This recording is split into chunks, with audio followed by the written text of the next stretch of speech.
Good morning to all. Good morning.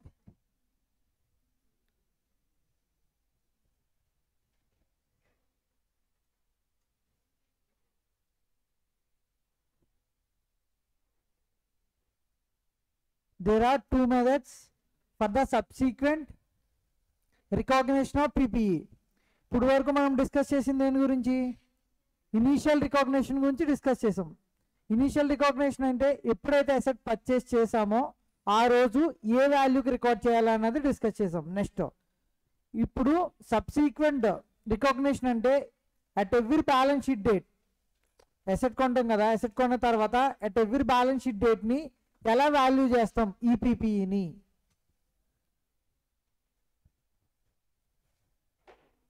There are two methods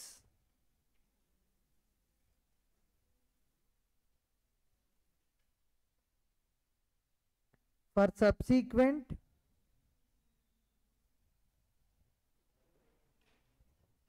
recognition of PPE.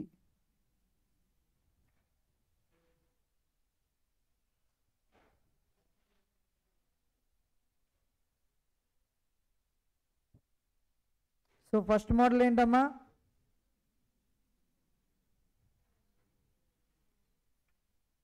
First model cost model.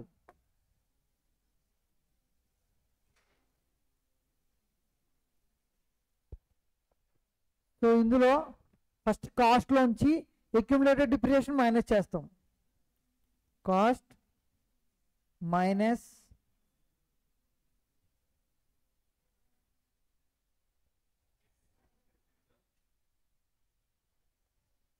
Okay. So cost minus accumulated depreciation minus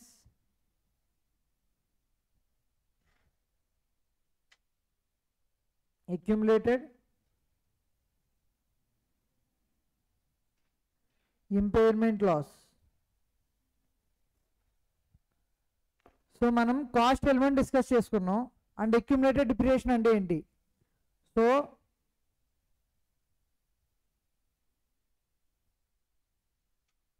for example cost of plant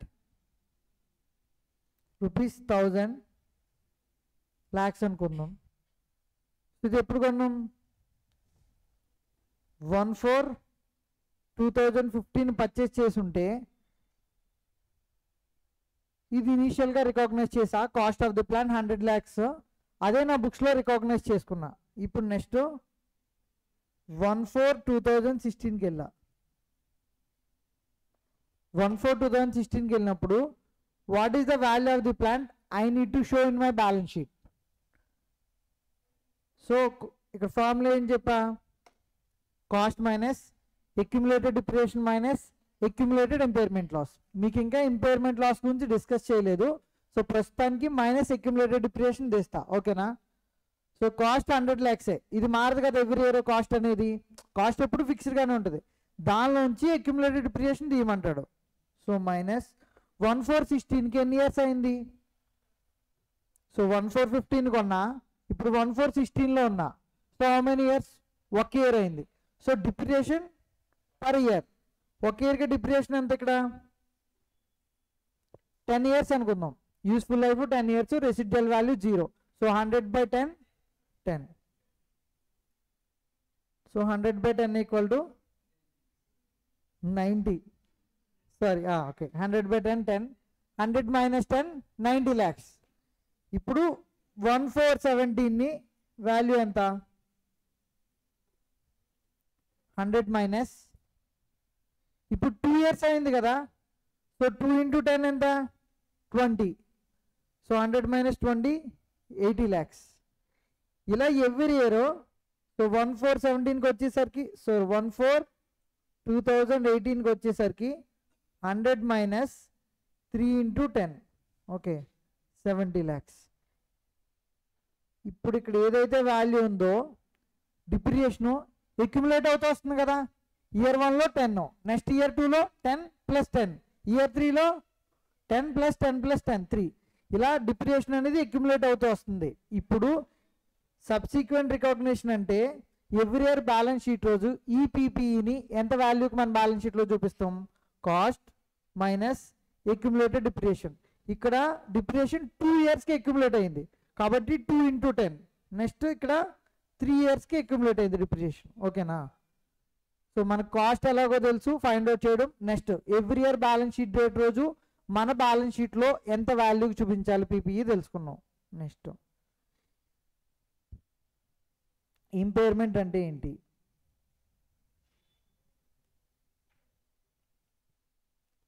already మనకు separate chapter ఉంది, impairment of assets, ఇండెస్ 36.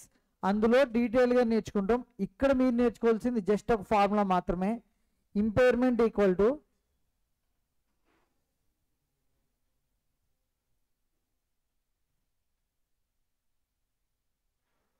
Carrying value minus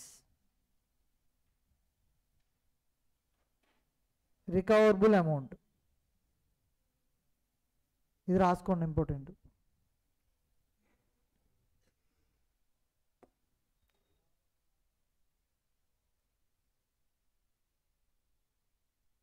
impairment loss equal to impairment loss అని రాసుకోండి. So impairment loss equal to carrying value minus recoverable amount. ఇప్పుడు carrying value అంటే ఏంటి? మన balance షీట్లో ఎంత వాల్యూ అయితే చూపిస్తున్నామో అదే carrying value. But recoverable amount అంటే ఇక్కడ డెఫినేషన్ చెప్తున్నాడు.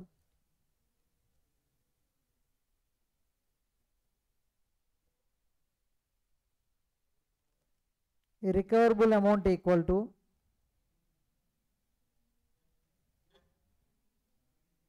Fair value less cost to cell. So ఒక పీపీఈ యొక్క రికవరబుల్ వాల్యూ ఎలా ఫైండ్ అవుట్ చేస్తున్నాడంటే ఫెయిర్ వాల్యూ ఫైండ్ అవుట్ చేయొచ్చు కదా. సో ఒక ఫెయిర్ వాల్యూ ఫైండ్ అవుట్ చేసి ఆ ఫెయిర్ వాల్యూలోంచి కాస్ట్ టు సెల్ మైనస్ చేస్తాం. సో ఫెయిర్ వాల్యూ అంటే 100 రూపీస్కి ఈ అసెట్ని నేను మార్కెట్లో సేల్ చేయొచ్చు. బట్ 100 రూపీస్ క్యాష్ ఇన్ఫ్లో నాకు వస్తుందా? దీన్ని సేల్ చేయడానికి ఎవరొకరు కమిషన్ పే చేయాలి కదా. దీన్ని అమ్మడానికి కొంచెం కాస్ట్ ఇంకర్ అవుతాను కదా. So 100 minus for example cost to sell 10 rupees అనుకో, 90 rupees is the fair value less cost to sell. ఇది ఒక amount. Or value in use,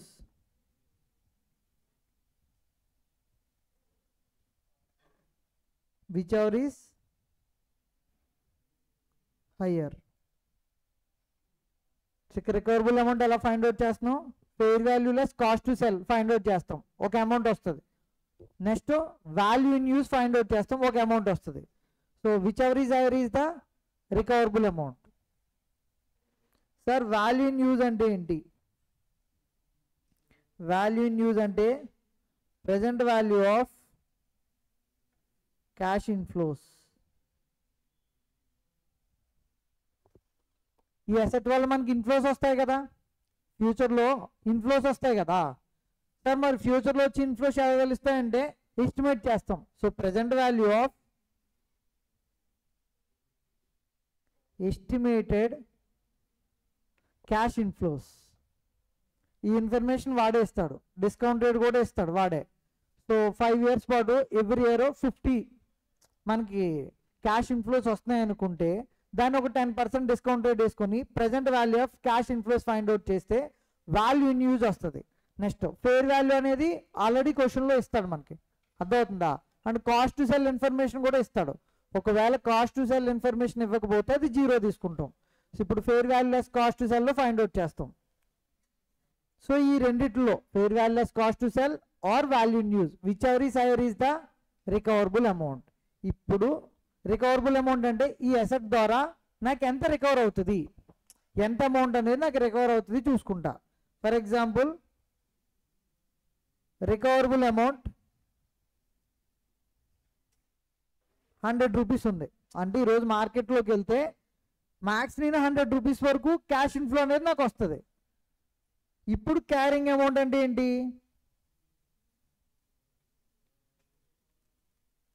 నా బ్యాలెన్స్ షీట్లో ఈరోజు ఎంత వాల్యూకి చూపిస్తున్నాను, ఈ పీపీఈ అనేది ఎంత వాల్యూకి చూపిస్తున్నాను. క్యారింగ్ అమౌంట్ ఎంత ఉంది? 80 రూపీసే ఉంది. ఓకేనా? అంటే ఇక్కడ మనం ఫాలో అయ్యేది ఫెయిర్ ప్రెజెంటేషన్ కాబట్టి ఎంత వాల్యూ అయితే ఈ అసెట్ ద్వారా నాకు డెరైవ్ అవుతుందో దాన్ని మాత్రమే నా బ్యాలెన్స్ షీట్లో చూపించుకోవాలి. కానీ ఈరోజు నేను 80 ఉంది, కానీ మార్కెట్లో ఎంత అవుతుంది 100 ఉంది. దీనివల్ల ఏమన్నా ప్రాబ్లం ఉందా?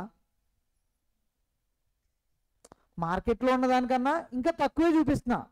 ఎక్కువ చూపించి నేనేం ఇన్వెస్టర్స్ని ఇన్ఫ్లుయెన్స్ చేస్తలేదు కదా, అర్థమవుతుందా? సో కాబట్టి ఈ కేసులో ఇంపైర్మెంట్ అనేది రాదు.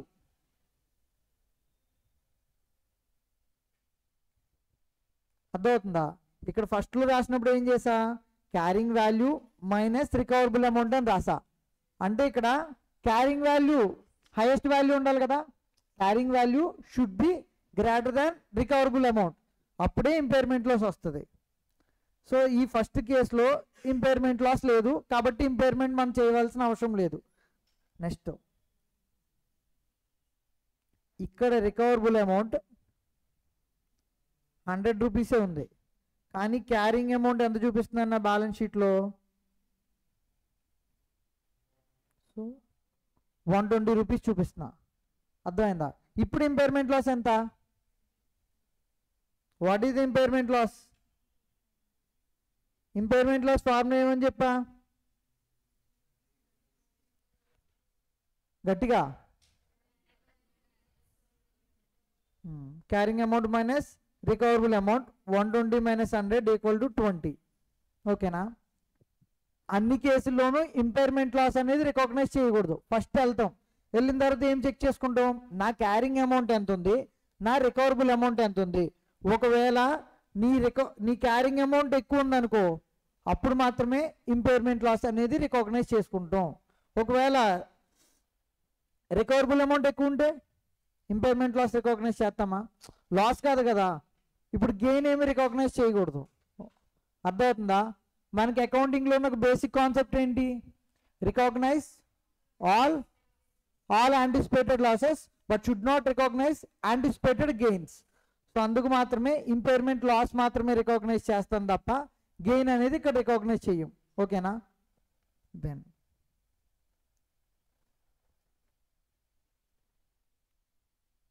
ఇప్పుడు ఒకసారి థర్డ్ ఎగ్జాంపుల్ చూడండి. ఇప్పుడు డిప్రియేషన్ ఫైండ్ అవుట్ చేయమన్నా, ఇంపైర్మెంట్ లాస్ ఫైండ్ అవుట్ చేయమన్నా. ఇప్పుడు ఇక్కడ ఏం వర్డ్ యూజ్ చేసా?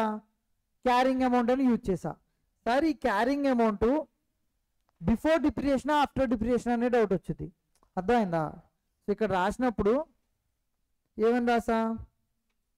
డిప్రియేషన్ మైనస్ చేయాలి అండ్ అక్యుములేటెడ్ ఇంపైర్మెంట్ లాస్ కూడా మైనస్ చేయాలి ఇచ్చిన కాస్ట్ నుంచి అని చెప్పా. ఓకేనా? ఇప్పుడు ఫస్ట్ ఎప్పుడు డిప్రియేషన్ మైనస్ చేస్తాం. డిప్రియేషన్ మైనస్ చేసిన తర్వాత వచ్చిన క్యారింగ్ అమౌంట్ని రికవరబుల్ అమౌంట్తో కంపేర్ చేస్తాం. ఇప్పుడు మనకి ఎగ్జాంపుల్లో ఏం చెప్పా? 1/4/2015ని ఒక అసెట్ కొన్నాను అని చెప్పా. దాని కాస్ట్ ఎంత అని చెప్పుకున్నాం? ఒక 100 lakhs అన్నా. Useful life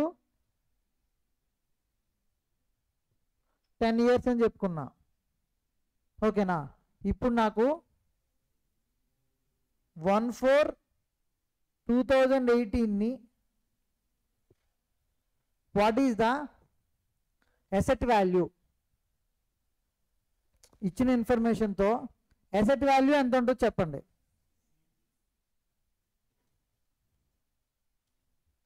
okay, carrying amount equal to 100 minus 30 కదా. ఇప్పుడు ఏం చేసా? Cost minus accumulated depreciation minus accumulated impairment loss అనుకున్నా ఫార్ములా. ఫస్ట్ ఏం చేశానంటే కాస్ట్ ఎంత 100 lakhs మైనస్ అక్యుములేటెడ్ డిప్రియేషన్ ఎంత 3 years కదా. సో 10 into 3 అప్పుడు ఎంత వచ్చింది? 70 lakhs అనేది వచ్చింది. ఇప్పుడు ఈ క్యారింగ్ అమౌంట్ని కంపేర్ చేయాలి. అంటే నువ్వు ఇంపైర్మెంట్ లాస్ కంపేర్ చేయాలనుకుంటే క్యారింగ్ అమౌంట్ ఆఫ్టర్ డిప్రిషియేషన్. అర్థమవుతుందా? ఇంపైర్మెంట్ లాస్ ఫైండ్ అవుట్ చేసినప్పుడు నేను ఒక వర్డ్ యూజ్ చేసే, ఏంటది? Carrying amount minus recoverable amount అని. ఈ క్యారింగ్ అమౌంట్ బిఫోర్ డిప్రియేషనా ఆఫ్టర్ డిప్రియేషనా? After depreciation. డిప్రియేషన్ ప్రొవైడ్ చేసిన తర్వాత మిగిలిన వాల్యూ ఎంత? 70 lakhs. ఇప్పుడు రికవరబుల్ అమౌంట్ ఎంతో మార్కెట్లో చూసుకుంటా. రికవరబుల్ అమౌంట్ 50 lakhs ఉంది. అర్థమైందా? రికవరబుల్ అమౌంట్ ఎంత ఉంది? 50 lakhs ఉంది. ఇప్పుడు ఫార్ములా ఏంటి? Carrying amount equal to cost ఎంత? 100 lakhs minus already accumulated depreciation ఎంత? 30 మైనస్ ఇంపైర్మెంట్ లాస్ ఎంత ఇక్కడ? What is the impairment loss in this case? ఎంత? 20 lakhs because carrying amount after depreciation 70 lakhs. Recoverable amount 50 lakhs. Impairment loss is equal to carrying amount after depreciation minus accumulated depreciation. 20 lakhs ఎంత వచ్చింది? ఇది balance sheet తోటి చూపిస్తావు.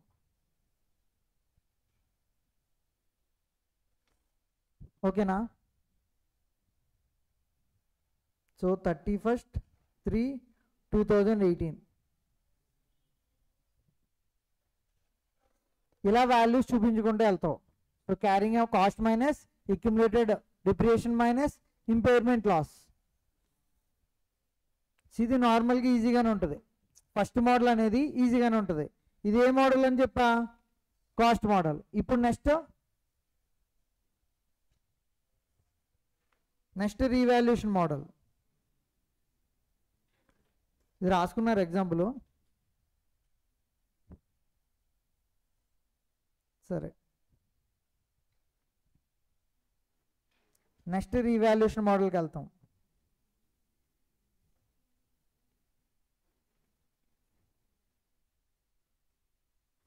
Revaluation మోడల్లో మన cost ఎంత ఉందో అది మాత్రమే తీసుకోము. ఓకేనా? ఇక్కడ ఫార్ములా రాసుకున్నాము. Fair value on date of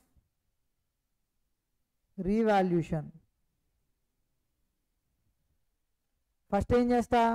year end. ఏ రోజైతే రీవాల్యూషన్ డేట్ ఉంటుంది కదా, జనరల్గా రీవాల్యూషన్ డేట్ ఎప్పుడెప్పుడు ఉంటుంది? బ్యాలెన్స్ షీట్ డేట్ రోజు, ఇయర్ ఎండ్. సో ఇయర్ ఎండ్కి వెళ్ళి ఈ రోజు నా క్యారింగ్ అమౌంట్ ఎంత ఉంది, నా ఫెయిర్ వాల్యూ ఎంత ఉంది కంపేర్ చేసుకుంటా. కంపేర్ చేసుకొని నా కాస్ట్ని ఫెయిర్ వాల్యూకి ఈక్వల్ చేస్తా. అది ఇంక్రీజ్ అవ్వచ్చు, డిక్రీజ్ అవ్వచ్చు. ఓకేనా? తర్వాత స్టెప్ ఏంటి? Accumulated depreciation.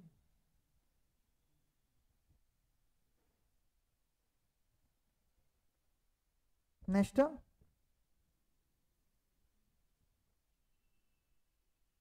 Accumulated impairment loss. So అక్కడ ఇక్కడ సేమ్ ఒకేలా ఉంటుంది ఫార్ములా కూడా, బట్ అక్కడ ఏముంటుంది? కాస్ట్ ఉంటుంది. ఇక్కడ fair value on date of revaluation. ఒకసారి డిప్రియేషన్ ఫార్ములా చెప్పండి. డిప్రియేషన్ ఫార్ములా చెప్పంటారా? Depreciation per Yanam.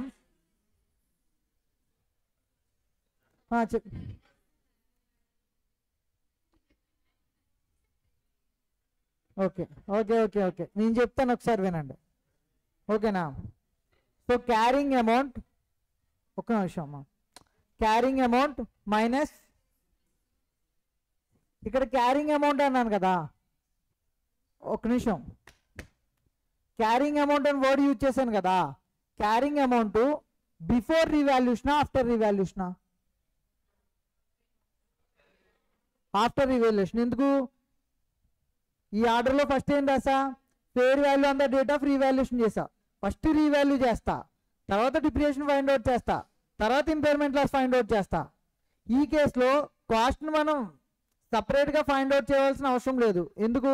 Already cost అనేది ఇనీషియల్ రికగ్నిషన్లో ఫైండ్ అవుట్ చేసా.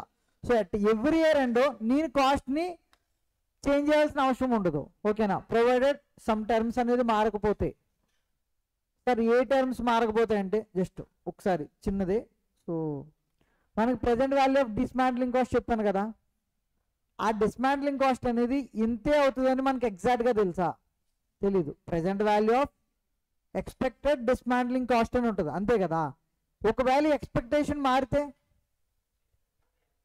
కాస్ట్ కూడా చేంజ్ అవ్వాలి కదా. For example present value of expected dismantling cost 50 lakhs అనుకున్నా at the initial recognition. 1 year తర్వాత మా ఎక్స్పెక్టేషన్ చేంజ్ అయింది, 50 lakhs కాదు మేబీ 60 lakhs అవ్వచ్చు. అప్పుడు ఏం చేస్తా, కాస్ట్ని రివైజ్ చేస్తా. అర్థమవుతుందా? సో కాస్ట్ ఎప్పుడైనా చేంజ్ అయిన దానికి ఎగ్జాంపుల్ ఏంటంటే ఎక్స్పెక్టెడ్ డిస్మాంట్లింగ్ కాస్ట్ చేంజ్ అవుతే కాస్ట్ కూడా చేంజ్ చేస్తాం ఇయర్ బై ఇయర్. అర్థమైందా? ఇంత ఈ కాంప్లికేటెడ్ మ్యాక్సిమం ఎక్కడ అడగడో. అర్థమవుతుందా? ఒకవేళ అడిగితే కూడా మనం చేంజ్ చేసుకోవచ్చు, ఎంత చేంజ్ అయిందో చూసుకుని. సమ్స్ ఏమీ లేవు, జస్ట్ ఒక ఎగ్జాంపుల్కి చెప్పాను అంతే. ఇప్పుడు రీవాల్యుయేషన్ మోడల్కి వచ్చేయండి. రీవాల్యుయేషన్ మోడల్ ఏం చేస్తాం, కాస్ట్ తీసుకోము, ఎవ్రీ ఇయర్ ఫేర్ వాల్యూ ఎంత ఉందో ఫైండ్ అవుట్ చేసుకుంటూ ఉంటాం. First fair value find out చేస్తాం, తర్వాత డిప్రిసియేషన్, తర్వాత ఇంపైర్మెంట్ లాస్. ఇప్పుడు ఫేర్ వాల్యూ ఎలా ఫైండ్ అవుట్ చేయాలో చెప్తా.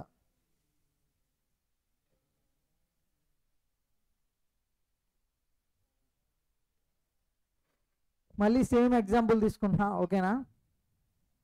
సో 1/4/2015ని cost 100 lakhs and useful life ఎంత 10 years అని చెప్పా. ఇప్పుడు 1/4/2018కి రండి. ఇక్కడ క్యారింగ్ వాల్యూ ఎంత, ఇలా రాసుకోండి. క్యారింగ్ వాల్యూ ఇది రాయండి, అందరూ ఒకసారి తీయండి, రఫ్ బుక్స్ ఉన్న తీయండి ఒకసారి. ఇది ఒక్కటి రాయండి రా, ఓకేనా. So carrying value before revaluation, okay, before revaluation and depreciation. అర్థమైందా? ఇప్పుడు ఏం ఫైండ్ అవుట్ చేస్తున్నా, first what is the carrying value before revaluation and before depreciation ఎంత చెప్పండి. నేను ఏం అడిగాను అర్థమైందా? ఓపెనింగ్ క్యారింగ్ వాల్యూ అడిగా, ఓపెనింగ్ బ్యాలెన్స్ ఎంత ఉందని అడిగా. అంటే ఇక్కడ ఆల్రెడీ డిప్రిసియేషన్ వేడికి వెళ్ళి ఉంటుంది, 15-16కి ప్రొవైడ్ చేస్తుంటా, నెక్స్ట్ 16-17కి ప్రొవైడ్ చేస్తుంటా. అర్థమైందా? ఇప్పుడు నేను ఏ రోజున్నా దీన్ని ఎలా రాసుకోండి, లేదంటే 1/4/18 కాదు,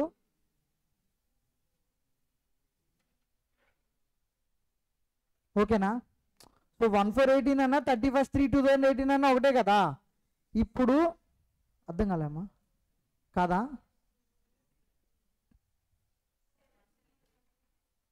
అర్థం కాలమ్మా, 17-18 రాయలేదు అంటున్నానా? అర్థం కాలే, మీ డౌట్ ఏంటి?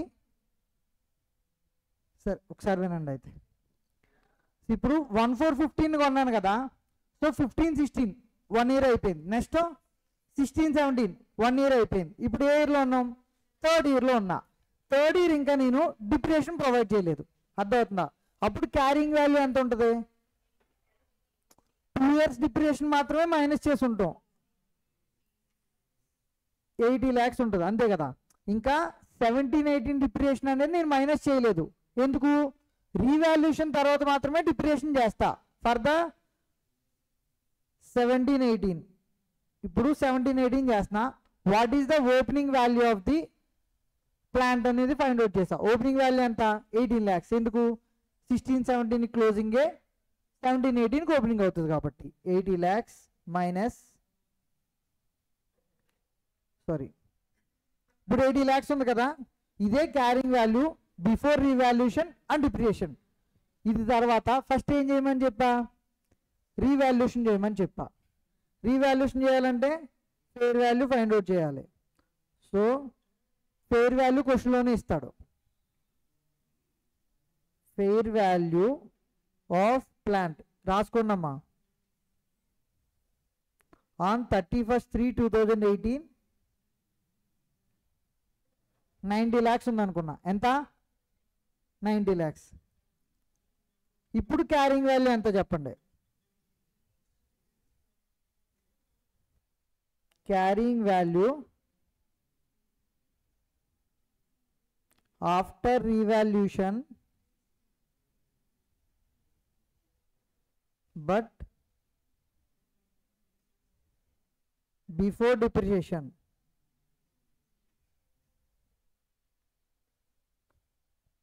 ఇందులో చెప్పే ఒక ఎగ్జాంపుల్ మనకి సమ్స్ ఉంటాయి, ఓకేనా. సో ఇప్పుడు ఏం ఫైండ్ అవుట్ చేస్తున్నాను, carrying value after revaluation but before depreciation ఎంత 90 lakhs, ఓకేనా. అంటే 80 lakhs నుంచి 90 lakhsకి ఇంక్రీజ్ చేస్తావు. జనరల్ ఎంట్రీ ఏంటి దీనికి,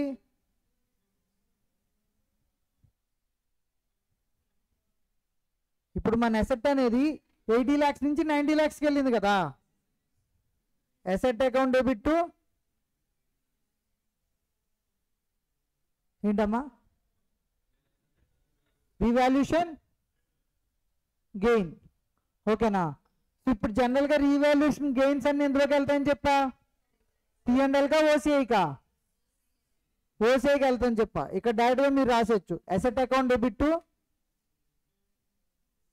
ఓసీఐ అకౌంట్ అని రాయండి. ఎంత 10 lakhs 10 lakhs. ఈ జనరల్ ఎంట్రీ పాస్ చేసిన తర్వాత ఏమవుతుంది, we can find out the fair value, అంతే కదా. ఫెయిర్ వాల్యూ ఎంత 90 lakhs ఇచ్చేసాడు. ఇప్పుడు అసెట్ని ఫెయిర్ వాల్యూకి చూపిస్తున్నాం బుక్స్లో, అంతే కదా. ఇంకా నేను 17-18కి డిప్రియేషన్ అనేది ప్రొవైడ్ చేయలేదు, ఓకేనా. ఇప్పుడు నెక్స్ట్ డిప్రియేషన్ ప్రొవైడ్ చేస్తున్నా, డిప్రియేషన్ ఫర్ 17-18.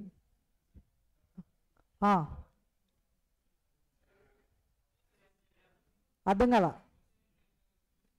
ఓసీ అంటే ఏంటనా, అదర్ కాంప్రిహెన్సివ్ ఇన్కమ్ అమ్మా.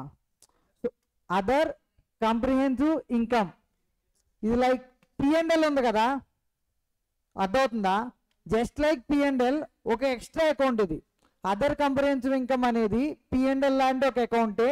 దీనికి జనరల్గా all incomes and gains or losses or expenses అన్ని పిఎన్ఎల్కి ట్రాన్స్ఫర్ చేస్తాం. బట్ అన్రియలైజ్డ్ గెయిన్స్ ఏమన్నా ఉన్నా, అన్రియలైజ్డ్ లాసెస్ ఏమన్నా ఉన్నా అవన్నీ కూడా ఓసీఐకి ట్రాన్స్ఫర్ చేస్తాం. అదర్ కాంప్రిహెన్సివ్ ఇన్కమ్ అంటే జస్ట్ గుర్తుపెట్టుకోవడానికి ఇది కూడా పిఎన్ఎల్ అకౌంట్ లాంటిదే, ఒక సపరేట్ అకౌంట్ అనుకోండి, అర్థమవుతుందా. నెక్స్ట్ ఇప్పుడు డిప్రియేషన్ ఫర్ 17-18 అన్నాను కదా, డిప్రియేషన్ ఫార్ములా చెప్పండి. ఎగ్జాక్ట్గా నేను ఏ వర్డ్స్ అయితే యూజ్ చేస్తున్నానో ఆ వర్డ్స్ యూజ్ చేసి చెప్పండి. Carrying amount what, after, before revaluation, before impairment ఏంటి, okay. Carrying amount after revaluation but before depreciation, అంతే కదా. సో ఇక్కడ ఎగ్జాక్ట్గా అవే వర్డ్స్ యూజ్ చేశాను కదా. 90 lakhs minus residual value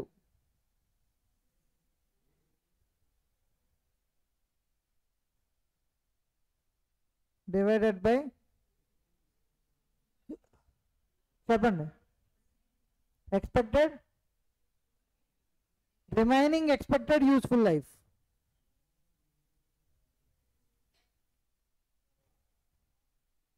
remaining expected useful life. ఇప్పుడు carrying amount after revaluation before depreciation ఎంత 90 lakhs minus residual value 0 అనుకుందాం, డివైడెడ్ బై లైఫ్ వాల్యూ ఎంత వేస్తాను ఇక్కడ చెప్పండి. అదే ఎన్ని,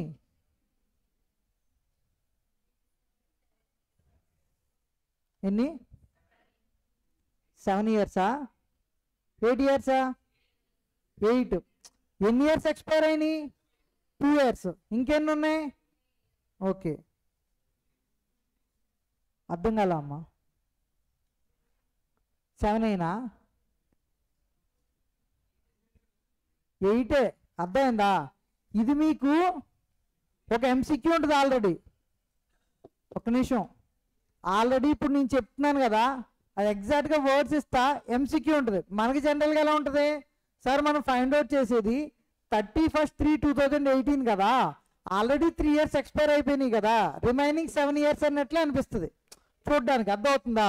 ఇక్కడ నేనేం అబ్జర్వ్ చేస్తున్నా, ఆల్రెడీ ఎన్ని ఇయర్స్కి డిప్రిసియేషన్ ప్రొవైడ్ చేసా? 2 yearsకి. ఇంకా ఎన్ని ఇయర్స్ ప్రొవైడ్ చేయాలి? 8 yearsకి. అంటే రిమైనింగ్ యూస్ఫుల్ లైఫ్ ఎంత? 8 years. అర్థమైందా? సో 90 lakhs డివైడెడ్ బై 8 ఎంత? క్యాల్కులేటర్ లేదమ్మా. సరే, ఎంత? 11.25 lakh. ఇదే ఇయర్కి 17-18. ఓకేనా? ఇప్పుడు నెక్స్ట్ స్టెప్ ఏంటి? Impairment loss. Impairment loss find out చేయాలంటే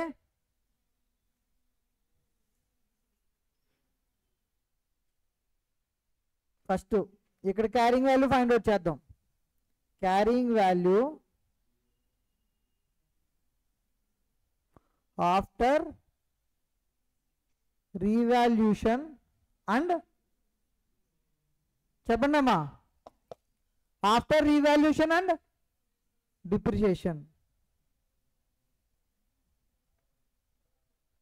okay, after revaluation carrying value ఎంత? 90 lakhs. డిప్రిసియేషన్ ఎంత ఇప్పుడు? 11.25 lakhs. ఇప్పుడు carrying value after revaluation and depreciation ఎంత చెప్పండి? 78.75 lakhs. నెక్స్ట్ ఇప్పుడు నెక్స్ట్ స్టెప్ ఏంటి? ఇంపైర్మెంట్ లాస్ ఫైండ్ అవుట్ చేయమని చెప్పా, అంతే కదా? Impairment loss equal to formula చెప్పండి. క్యారింగ్ అమౌంట్ అంటే ఏ క్యారింగ్ అమౌంట్? అది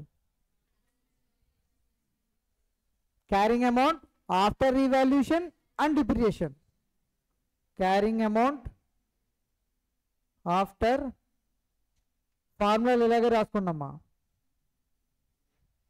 క్యారింగ్ అమౌంట్ సి అని రాయకండి, మీరు క్యారింగ్ అమౌంట్ అని రాయండి. Carrying amount after revaluation and depreciation minus recoverable amount.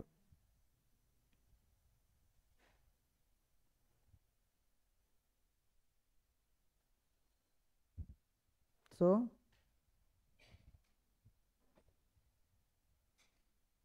assume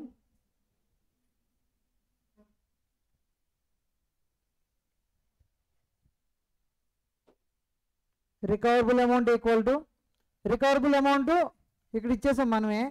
ఎంత పెడతాం రికవరబుల్ అమౌంట్? ఒక 100 lakhs అనుకుందాం. సారీ, రికవరబుల్ అమౌంట్ తక్కువ ఉండాలి కదా. So recoverable amount equal to 50 lakhs. ఓకేనా? ఇప్పుడు ఇంపైర్మెంట్ లాస్ ఎంతో చెప్పండి. So carrying amount after revaluation depreciation 78.75 lakhs minus recoverable amount 50 lakhs. ఎంత అమౌంట్ అప్పుడు? 28.75 lakhs. ఈ 28.75 lakhs అనేది ఏంటి? So impairment loss. ఓకే, ఇప్పుడు as per fair value model what is the carrying amount?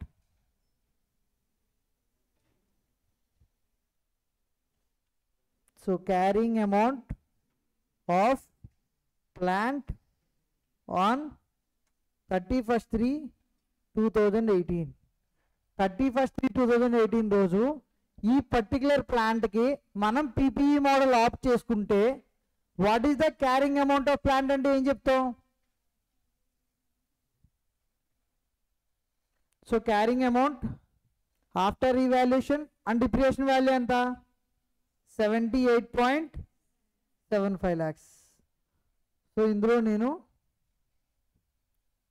Fair value చేసా, accumulated depreciation కూడా minus చేసా. ఇంక మిగిలింది ఏంటి? Accumulated impairment loss. So minus impairment loss ఎంత? 28.75 lakhs. అమౌంట్ ఎంతో చెప్పండి, క్యారింగ్ అమౌంట్. ఎంతమ్మా 50 lakhs. ఓకేనా, ఇది క్యారింగ్ అమౌంట్. ఒకవేళ మనం ఫెయిర్ వాల్యూ కనుక మోడల్ ఫాలో అవుతే మన బుక్స్లో 31/3/2018 రోజు మన ప్లాంట్ వాల్యూ ఎంతకు చూపించాలి? 50 lakhsకి చూపించాలి. అర్థమవుతుందా? సో జనరల్గా కాస్ట్ మోడల్ అనేది ఈజీ. ఎందుకు?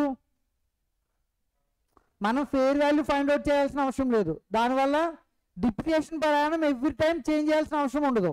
ఫస్ట్లో ఫైండ్ అవుట్ చేస్తాం, ఆ డిప్రియేషన్ ప్రయాణమే వేస్తాం. కానీ ఇక్కడికి వచ్చేసరికి ఏమైంది? Carrying amount after revaluation but before depreciation దగ్గర 90 lakhs వేసా. 90 lakhs డివైడెడ్ బై 8 వేస్తా. అర్థమవుతుందా? అప్పుడు డిప్రియేషన్ అనేది డిఫరెంట్గా వస్తుంది, 11.25. జనరల్గా ఎవ్రీ ఇయర్ డిప్రియేషన్ ఎంత అనుకున్నాం మనం?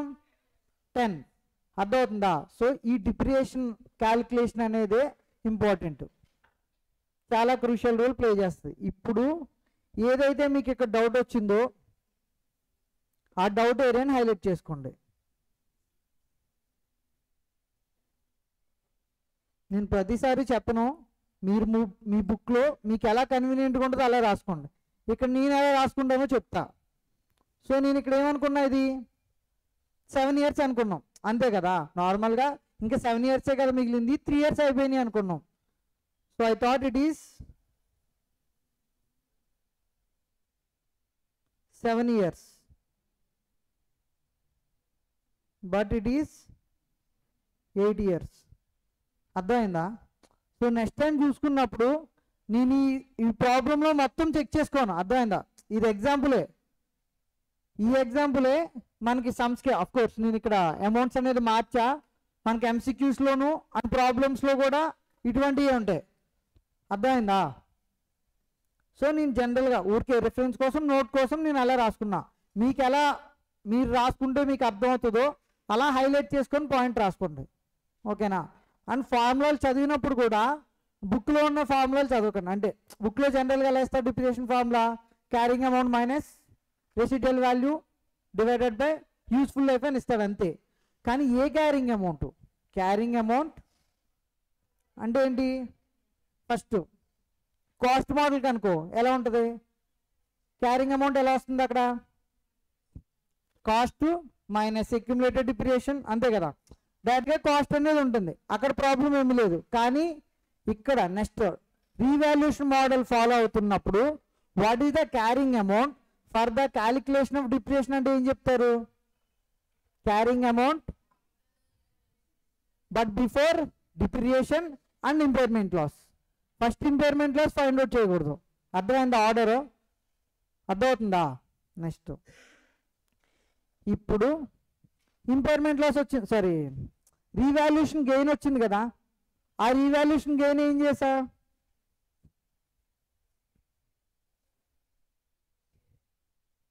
అదర్ కంప్రహెన్సివ్ ఇన్కమ్కి ట్రాన్స్ఫర్ చేశాను కదా. ఈ 10 lakhs అలాగే ఉంచుతామా? అర్థమైందా?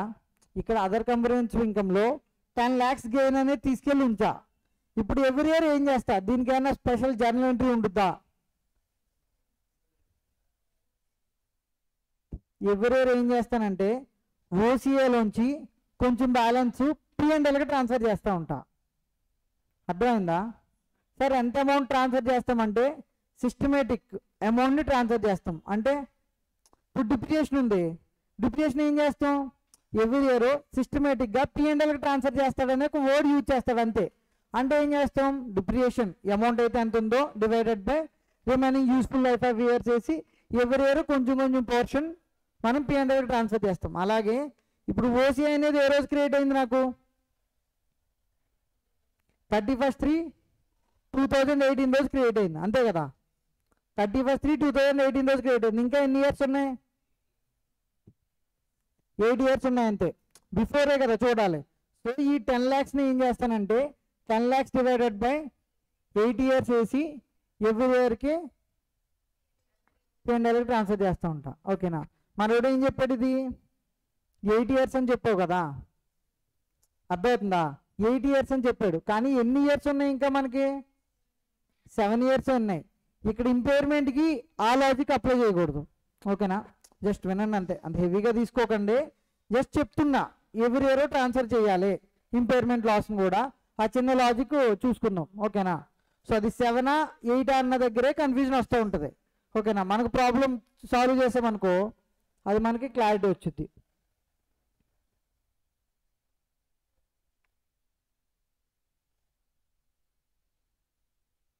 ఇప్పుడు ఇలిస్ట్రేషన్ 5కి రండి.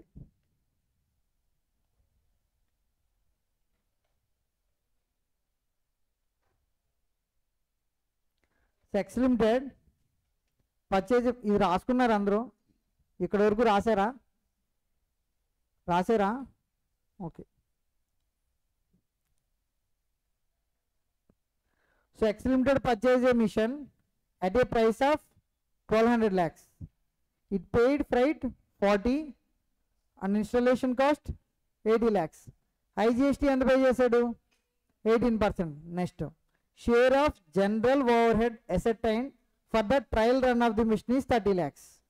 సో ట్రయల్ రన్ అయింది, దాని కాస్ట్ ఇంక్రీజ్ అవుతాం కదా. కాస్ట్లో చాలా ఎలిమెంట్స్ ఉంటాయి, దానిలో ఒకటి జనరల్ ఓవర్ హెడ్. ఈ ట్రయల్ రన్ కోసం జనరల్ ఓవర్ హెడ్ ఇంక్రీజ్ అయ్యాం, దానికోసం 30 lakhs అయింది. Next the labour cost and direct expenses for the trial run is 60 lakhs. Next the machine has been put to use on 1/4/2019 అని ఇచ్చాడు. అంత ఇది 1/4/2019ని machine కొన్నామని చెప్తున్నాడు. అప్పుడు initial recognition should be at cost. ఏంటి ఇనీషియల్ రికగ్నిషన్ డేట్ ఎంత? 1/4/2019. Next the estimated dismantling cost of machine at the end of the useful life is 10 years. ఇప్పుడు మిషన్ యొక్క యూస్ఫుల్ లైఫ్ ఎంత? ఆ ఇన్ఫర్మేషన్ ఇక్కడ ఇచ్చాడు నాకు. దేంతో కంబైన్ చేసి ఇచ్చాడు? Estimated dismantling cost of the machine ఉంటుంది కదా, సో దాని వాల్యూ ఎంత ఇచ్చాడు? 400 lakhs. అంటే 10 years తర్వాత నేను ఎంత ఇంకర్ అవుతా డిస్మాంట్లింగ్ కాస్ట్? 400 lakhs. ఇప్పుడు 400 lakhs నా కాస్ట్కి రికగ్నైజ్ చేస్తామా, కాస్ట్కి ఇంక్లూడ్ చేస్తామా 400 lakhs? ఈ 400 lakhs అనేది ఆఫ్టర్ 10 years ఇంకర్ అవుతా. ఒకవేళ ఈ 400 lakhs ఈ రోజు ఇంకర్ అవ్వాలంటే ఏం చేస్తా? Present value of dismantling cost ఎంతకి? 5%కి. వాడే ఇన్ఫర్మేషన్ ఇచ్చాడు. Present value of estimated at 246 lakhs. Then the mission requires the major overhauling for every 2 years at a cost of 26 lakhs. The pass the journal entries and accounting treatment for the year 1920 and 2021. ఇందులో main నేను ఏం highlight చేసుకుంటానంటే the machine requires major overhauling for every 2 years at a cost of 26 lakhs అని ఉంది కదా.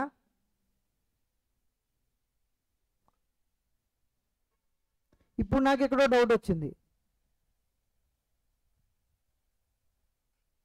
ఇప్పుడు machinery ఎంత కొన్నాం? 1200 lakhs. ఈ 1200 lakhsలో ఈ 26 lakhs ఇంక్లూడ్ అయి ఉందా, లేదంటే సపరేట్గా మళ్ళీ 26 lakh కలపాలా నేను? సపరేట్ అన్న వాళ్ళు హ్యాండ్ రైజ్ చేయండి. సో ఈ 1200 lakhsకి 26 lakh కలపాలి, అంతే కదా నువ్వు చెప్పేది కదా?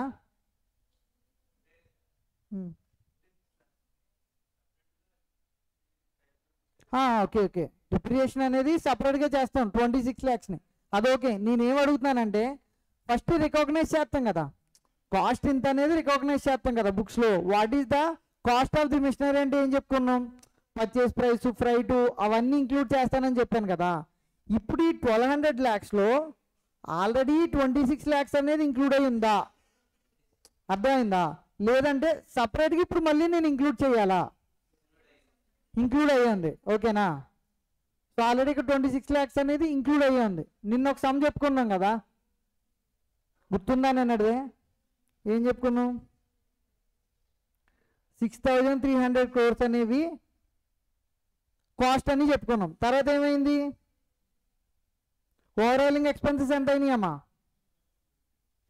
100 crores అని అయినాయి. ఇప్పుడు 6300కి 100 crores అనేది ఏం చేశాను? ఇంక్లూడ్ చేసా. అర్థమవుతుందా? ఎందుకు ఇంక్లూడ్ చేసా? మెయిన్ రీజన్ ఏంటి? ఈ 100 crores అనేది ఎప్పుడు ఇంక్లూడ్ అయింది? 2019లో ఇంకర్ అయ్యాం.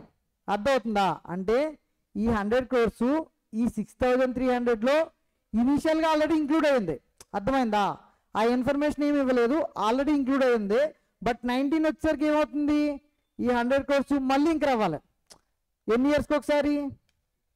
4 yearsకి ఒకసారి 100 crores అనేది ఇంక అవుతూ ఉండాలి. ఫస్ట్లో 6300లో ఈ 100 crores కూడా నార్మల్గా ఇంక్లూడ్ అయ్యి ఉంది, అది ఎక్స్పైర్ అయిపోయింది. కాబట్టి ఏం చేసాం, ఈ 100 crores అనేది మళ్ళీ ఇంక్లూడ్ చేసా. కానీ ఇక్కడ ప్రాబ్లంలో ఏమవుతుంది చూడండి, ఈ 26 lakhs ఇందులోనే ఇంక్లూడ్ అయిన ఇన్ఫర్మేషను వాడు ఫస్ట్లోనే ఇచ్చాడు. అర్థమవుతుందా? సో డిఫరెంట్ డేట్స్లో రేవు. ఇది ఈ 26 lakhs అనేది సేమ్ ఈ 1/4/2019 రోజే ఆ ఇన్ఫర్మేషన్ కూడా అవైలబిలిటీలో ఉంది. అంటే ఈ కాంపోనెంట్ వాల్యూ కూడా 1200 lakhsలో ఇంక్లూడ్ అయి ఉంది. కాకపోతే ఈ కాంపోనెంట్కి మాత్రం సపరేట్గా డిప్రిసియేషన్ అనేది ఫైండ్ అవుట్ చేస్తాం. ఓకేనా? తర్వాత ఇప్పుడు ఈ 30 lakhs ఇంక్లూడ్ చేయాలా, కాస్ట్లో ఇంక్లూడ్ చేయాల్సిన అవసరం లేదా? చేయాలా? అర్థం కాల? ఓకే, ట్రయల్ రన్నే. కానీ ఇదేంటి, జనరల్ ఓవర్ హెడ్. అర్థమవుతుందా? జనరల్ ఓవర్ హెడ్ ఎప్పుడు కాస్ట్కి ఇంక్లూడ్ చెయ్యం, దాన్ని P&Lకే ట్రాన్స్ఫర్ చేస్తాం. ఇందులో నేను గుర్తుపెట్టుకోవాల్సిన ఒక ఎక్స్ట్రా పాయింట్ ఏంటి, జనరల్ ఓవర్ హెడ్స్. ఏదైనా ఓవర్ హెడ్స్ ఇంకర్ అయితే కోర్స్ అది ఏదైనా కావచ్చు, ట్రయల్ రన్ కోసమే ఇంకర్ అయింది, ఈవెంతో దాన్ని P&L అకౌంట్కి ట్రాన్స్ఫర్ చేస్తాం, మనం కాస్ట్లో కన్సిడర్ చెయ్యం. ఈ 3 పాయింట్లే ఈ సమ్ మొత్తం.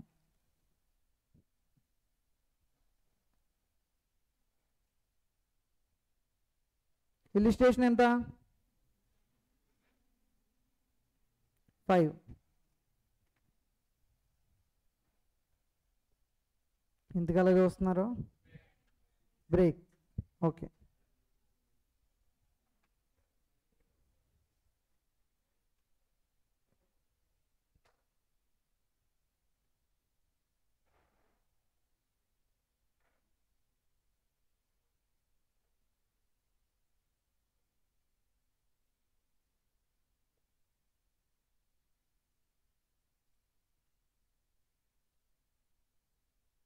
ఈ లెక్క చేద్దాం అయితే. మరి నెక్స్టా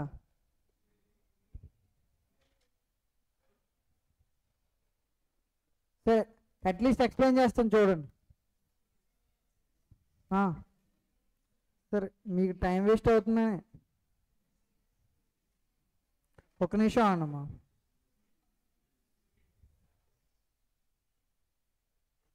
సరే, నేనేం రాస్తలేదు, ఒకసారి ఎక్స్ప్లెయిన్ చేస్తాను వినండి. సో ఇక్కడ పర్చేస్ ప్రైస్ ఎంత ఇచ్చాడు, 1200 lakhs ఇచ్చాడు. తర్వాత అది ఈజీగా ఇంక్లూడ్ చేస్తారు, ఫ్రైట్ ఇంక్లూడ్ చేస్తారు, అండ్ ఇన్స్టాలేషన్ కూడా ఇంక్లూడ్ చేస్తారు. ఇక్కడ IGST ఇచ్చాడు కదా, 18% ఇచ్చాడు. ఇక్కడ మనకి మోస్ట్ ఆఫ్ ది ఈ ప్రాబ్లమ్స్లో IGSTని సింపుల్గా ఇగ్నోర్ చేస్తున్నాడు అంతే. అర్థమైందా? సో IGSTకి ఏం సపరేట్ జర్నల్ ఎంట్రీ ఏం పాస్ చేస్తలేదు. చూడండి, ఇక్కడ జనరల్గా మనకి జర్నల్ ఎంట్రీ పాస్ చేయమన్నాడు కదా, కానీ ఇక్కడ ఆన్సర్లో ఎక్కడ జర్నల్ ఎంట్రీస్ ఇవ్వడు మనకి ఇక్కడ ప్రాబ్లంలో. సో మనం ఇక్కడ రాసుకున్నప్పుడు జర్నల్ ఎంట్రీస్ ప్రొవైడ్ చేస్తా. అర్థమైందా? ఇది రేపు రాసుకుందరు, కానీ ప్రస్తుతం టైం అయిపోయింది అంటున్నారు కదా, వినండి. రేపు మళ్ళీ ఒక్కొక్క పాయింట్ చేద్దాం. ఓకేనా? నెక్స్ట్ అప్పుడు ఏం చేసా, IGST 18% ఉంది, ఇది ఇంక్లూడ్ చేయలేదు కదా, నోట్ 1లో పెట్టుకున్నా. నెక్స్ట్ జనరల్ ఓవర్ హెడ్ని కూడా ఇంక్లూడ్ చేయలేదు, దాన్ని నోట్ 2 అని రాసుకున్నా. Next labour and direct expenses ఎంత? 60. Labour and direct expenses 60. Next ఏంటి, present value of dismantling cost ఎంత, దాని వాల్యూ 246. ఇప్పుడు total cost of the machinery ఎంత? 1626. ఇప్పుడు ఈ 1626లో ఆల్రెడీ ఓవర్హాలింగ్ ఎక్స్పెన్సెస్ ఎంత ఇచ్చాడు, 26 lakhs అనేది ఎవ్రీ 2 yearsకి ఇంకర్ అవుతావు అని చెప్తున్నాడు, అంతే కదా. సో ఇప్పుడు ఈ 26 lakhs అనేది 1626లో ఉంది, కానీ ఈ 26కి సపరేట్ యూస్ఫుల్ లైఫ్ అనేది ఉంది. కాబట్టి ఏం చేసా, మేజర్ ఓవర్హాలింగ్ ఎక్స్పెన్సెస్ ఎంతమ్మా, 26 lakhs. ఇది మైనస్ చేసి total cost excluding of overhauling expenses ఎంత, 1600 lakhs. ఈ 26 lakhకి యూస్ఫుల్ లైఫ్ ఎంత, 2 years. ఈ 1600 lakhsకే 10 years దీని యూస్ఫుల్ లైఫ్. సో కాబట్టి డిప్రిసియేషన్ అనేది బికి సపరేట్గా చేస్తాం అండ్ సికి సపరేట్గా చేస్తాం. నెక్స్ట్ డిప్రిసియేషన్ పర్ యానం ఎంతో ఫైండ్ అవుట్ చేసా. వాడు ఏం చెప్పాడు క్వశ్చన్లో మనకి జర్నల్ ఎంట్రీస్ పాస్ చేయండి అంతే అని చెప్పాడు. సో ఏదైతే అకౌంటింగ్ ట్రీట్మెంట్ చేస్తామో దానికి రిలేటెడ్ అన్ని మనం జర్నల్ ఎంట్రీస్ పాస్ చేయాలి. అందులో డిప్రిసియేషన్ కూడా ఒకటి కదా. ఇప్పుడు డిప్రిసియేషన్ పర్ యానం ఎంతో ఫైండ్ అవుట్ చేయాలి కదా నేను. సో డిప్రిసియేషన్ పర్ యానం ఎంత, సికి ఎంత, బికి ఎంత అనేది సపరేట్గా చేసా. సి 10 years, దాని value 1600 divided by 10 160 lakhs. Then depreciation per annum దేనికి బి, ఇక్కడ అందుకనే బి అని మెన్షన్ చేసా. ఇక్కడికి వెళ్ళండి బి, దీని depreciation value 26 lakhs, residual value 0 అనుకుందాం, ఏ ఇన్ఫర్మేషన్ ఇవ్వలేదు కాబట్టి, డివైడెడ్ బై 2 years మొత్తం 13 lakhs. ఇప్పుడు టోటల్ డిప్రిసియేషన్ పర్ యానం ఎంతమ్మా, 160 lakhs plus 13 lakhs 173 lakhs depreciation per annum. So main కాంపోనెంట్కి అండ్ అడిషనల్ కాంపోనెంట్కి కలిపి డిప్రిసియేషన్ ఇది. ఇప్పుడు జనరల్ ఎంట్రీ ఏం రాస్తాం, machinery should be valued at cost అన్న. సో కాస్ట్ ఎంతో ఫైండ్ అవుట్ చేసా. Total cost of the machinery ఎంత 1626. So machinery account debit to cash account debit to liability for dismantling account. ఎందుకు ఇక్కడ లిస్ట్ ప్రైజ్ 1200 lakhs ఇచ్చాడు అంటే ఇది క్యాష్లో pay చేసినట్టే, అర్థమైందా. నెక్స్ట్ ఫ్రైట్ క్యాష్లోనే పే చేసా. ఇన్స్టాలేషన్ కాస్ట్ ఈ రోజే క్యాష్లో పే చేసా. నెక్స్ట్ లేబర్ కాస్ట్ కూడా ఈ రోజే పే చేసా. బట్ ఈ 246 lakhs అనేది ఈ రోజు పే చేసేనా, పే చేయలేదు. కాబట్టి ఏం రాసుకుంటా దానికి, machinery account 1626 account debit to cash account, sorry cash account ఎంతో చెప్పండి అమ్మా, 1626లోంచి మైనస్ 246 తీయండి.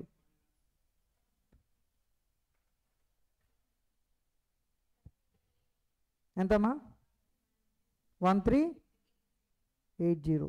ఓకే. సో క్యాష్ అకౌంట్ ఎంత 1380, లయబిలిటీ ఫర్ డిస్మాంట్లింగ్ 246 చూపిస్తా, అర్థమవుతుందా. మొత్తం 1626 మిషనరీ అనేది నా బుక్స్లో రికగ్నైజ్ చేసా. ఈ 1626కి నేను క్యాష్లో ఎంత పే చేసా, 1380 పే చేసా. అండ్ ఈ 246 ఫ్యూచర్లో 10 years తర్వాత పే చేస్తాను అలాంగ్ విత్ ద ఇంట్రెస్ట్ అనుకుందాం, అర్థమైందా. ఇప్పుడు just feel like it is a loan account అనుకుందాం. ఒక లోన్ అకౌంట్ అయితే ఏమవుతుంది, ఎవ్రీ ఇయర్ లోన్ అకౌంట్ అనేది ఇంక్రీజ్ అవుతూ వెళ్ళుద్ది. దానికి కూడా జర్నల్ ఎంట్రీ పాస్ చేయాలి కదా. సో ఫస్ట్ ఇది రికగ్నైజ్ చేసా.